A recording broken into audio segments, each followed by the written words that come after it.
Quem é a alta cúpula do satanismo? São 13 famílias, na verdade, né? 13 famílias extremamente poderosas. Estão na nota do dólar? Tá. A nota do dólar tem 13 flechas ali, simboliza as 13 famílias também. Tem uma coruja na nota de dólar também. Essa né? coruja eu nunca vi, cara. Tem, ela é pequenininha, tá bem no cantinho da nota de dólar. E o olho que tudo vê? É o olho que tudo vê, ele vem do olho de Horus, remonta lá do Antigo Egito, né? O que é essa pirâmide acima da pirâmide? Então, mostra o olho que tudo vê, que ele é soberano, que ele está enxergando todas as coisas, né? Mas é um símbolo dos Illuminati. Não tem a ver com o satanismo isso? Tem a ver com o satanismo, porque o Illuminati é um braço do satanismo. Ah, é? É um braço. Caralho.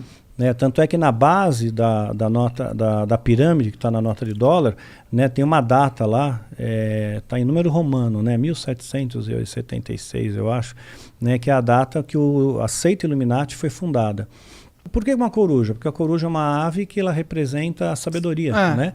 Mas é uma ave noturna. Então é sabedoria da noite, sabedoria das trevas, né? Entendi. Então essa é a ideia, essa é a pegada. A Xuxa é satânica, não? As músicas da Xuxa, ao contrário, era de coisas de satanismo? Nada a ver. Já ouviu falar no Toninho do Diabo? Toninho te conheço. Quer dizer, não conheço, mas eu sei quem ligado é, no porque eu já vi nos debates dele com o Henrique Cristo. Já vi os pega. O que você acha dessas figuras assim, Henrique Cristo, Toninho do Diabo? Não, tudo doido. O Henrique Cristo, eu fiz uma live com o Henrique Cristo. O Henrique Cristo, ele assim... Tudo doido é foda. O Henrique Cristo é muito doido, mas assim, ele não é um charlatão, ele acredita que ele é Cristo mesmo. Que magia que você tentou e deu certo? Tem as mais simples, é que nem fazer mágica, tá? Mágica e magia, né? No começo você aprende a fazer um truque simples, de repente você está fazendo a pessoa levitar. Matar mesmo, os outros levitam? Eu duvido. Não levita. Tá. No truque, no ilusionismo. No truque, tá. No ilusionismo, fazendo uma analogia aqui. Tá bom. Então, no começo você aprende um troço truque besta. de carta, uma coisa de carta. Aí de repente você está fazendo alguém levitar. Entendi. Né? Então você cresceu. Não dá ali, pra tu ficar invisível. Não dá pra ficar invisível. Mas tem alguma coisa sobrenatural realmente que você chegou a testemunhar? Ou algum ritual ou magia que promete algo que dizem que funciona, algo assim? Sim. Muitas vezes eu lançava feitiço contra líderes religiosos, né? Porque eu não ia com a cara deles. Eu considerava eles meus inimigos, né? Na minha cabeça, né? Eu já estava doutrinado ali. Então, acalhava da pessoa, de repente, eu lançava um feitiço, a pessoa ficava doente, muito doente mesmo, né? E a Bíblia diz que tem doenças que são causadas pelo diabo. Né? Então Jesus às vezes ele expulsava um demônio de uma pessoa, né? E aquele demônio estava causando uma doença naquela pessoa. Só que nem toda doença é do diabo, obviamente. Né? Então, se fosse assim, né? Para que medicina? Você vai para a igreja, todo mundo e pronto, resolveu o problema, está curado, né? Então nem toda, e também nem sempre Deus cura. Né? Então, às vezes a pessoa tem uma doença, ela acha que é do diabo, pôs na cabeça dela que é do diabo e que ela tem que fazer, sei lá, uma libertação, uma quebra de vinho, quebra de maldição hereditária, aquela coisa toda. E não é uma doença natural e Deus não vai curar ela. Não vai, por mais fé que ela tenha, Deus não vai curar. Tem alguns caras na Bíblia mesmo que morreram de doença, né? Aquele cara... Eliseu, quem mais? Morreu da doença que ele tinha. Eliseu, ele recebeu a porção dobrada de Elias, que era o profeta, que era o cara, que era o top das galáxias, né? Que fez o sol parar. Né? Pois é. Então... Caralho, tá manjando, hein? Sua mãe contou muitas coisas. Pois é. Então, você vê quanta coisa que tem. Eu espero que tenha sido Elias mesmo, não tenha falado merda. Então, Eliseu morreu da doença que ele tinha. O próprio Timóteo, Paulo escreve para Timóteo, olha, mistura um pouco de vinho na água aí, porque a água era muito alcalina, né? Por causa do teu estômago e das tuas múltiplas enfermidades. Então ele era um menino podre, ele tinha um monte de doença, né? Não foi curado. Um lenço de Paulo curava o enfermo, mas Paulo não pôde curar Timóteo, que ele considerava um filho, né? A Bíblia também fala de Trófimo, né? Paulo também fala, olha, deixei Trófimo doente lá em Mileto. Quer dizer, não curou Trófimo. Quer dizer, o cara já tem o nome de Trófimo. Imagina o bullying na escola. Né? E ainda continuou doente. Não adiantou. Se fosse a Trófimo, o cara ia ser o magrinho da galera. De atrofia, desculpa. Tentei. Só vamos lá, Daniel. Só continua aí falando. Desculpa aí, foi mal, cancela o Monark. Baixo-assinado tira o Monark. Doenças causava doença, podia, às vezes causava um acidente, poderia ser uma coincidência. Mas não tem nenhuma, claro, é exatamente esse o ponto. Não Poderia tem nada aqui assim que, tipo, mas é que realiza magia e você vê sobrenaturalidade instantânea na sua frente, olhos nus. Bom, olhos nus eu vi a presença de um demônio se materializando na minha frente, e eu estava sóbrio. Né? Duvido. Como é que é um demônio?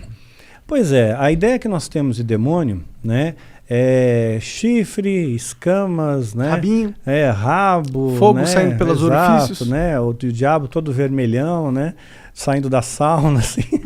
Que erótico. Pois né? Yeah.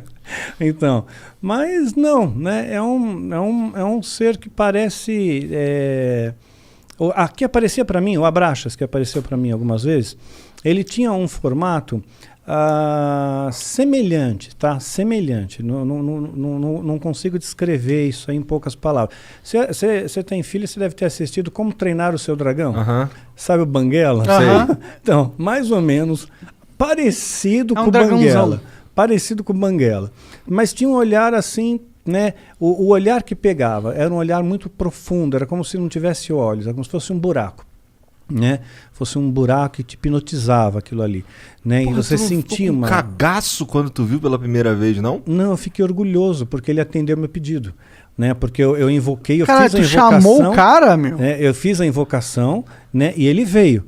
Então, quer dizer, eu me senti muito orgulhoso. Dá para fazer a invocação e ele não vir, porque ele não tá afim? Poderia acontecer. Como que é uma invocação de um demônio? Não precisa dar detalhe, mas tipo. É complexa.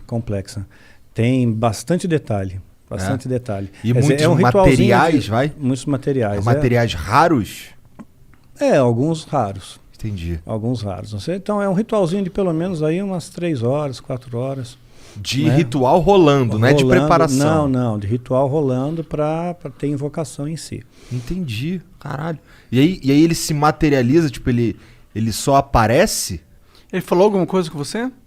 Tipo, dá pra encostar nele? Dá pra encostar. São criaturas frias, geladas. Frio, completamente frio. E o que ele falava? Mas você vê, anjo se materializou na Bíblia. Anjo se materializou. Comeu. Né? Anjos comeram na Bíblia, então estavam bem materializados. Né? Então, se demônios são anjos caídos, eles também podem se materializar. Só que em circunstâncias ritualísticas.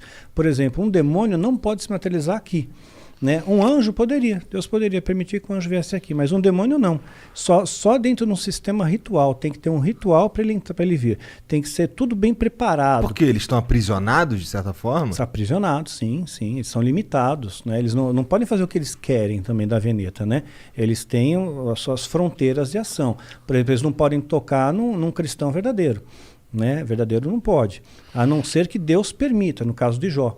Né? Então Satanás pediu para tocar, tocou e Jó não blasfemou contra Deus. Jó foi um cara que se fudeu pra cacete, né? Muito, se lascou pra caramba. Ficou doente, tudo, né? Ficou doente, perdeu dinheiro, família, tudo. Morreu todo mundo, ele ficou sozinho. E mesmo raspava assim, as pereba com telha, exato, né? Com telha, exatamente.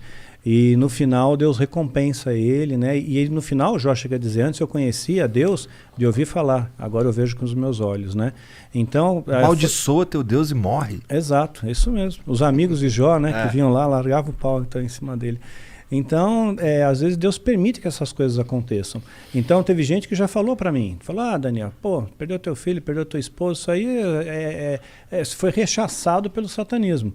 Eu não vejo dessa maneira. Rechaçado em que sentido? O satanismo está me atacando com feitiço, com magia e causou esses efeitos, né? Mas eu não vejo assim. Não? Não, de forma alguma. Eu vejo assim como coisas que Deus permite, que as pessoas morrem no mundo. Né? Isso acontece, né? Então as pessoas têm depressão, né? Então aconteceu, eu vejo como uma fatalidade.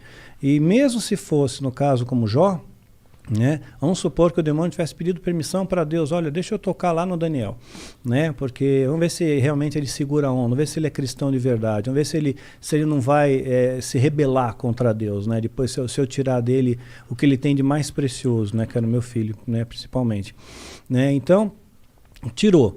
Aí eu nunca me rebelei, nunca questionei a Deus, nunca briguei com Deus, né? Eu sempre costumo fazer a oração que Jesus nos ensinou como modelo do Pai Nosso, né? E dentro dessa oração está escrito, olha, Pai, seja feita a tua vontade, assim na terra como no céu.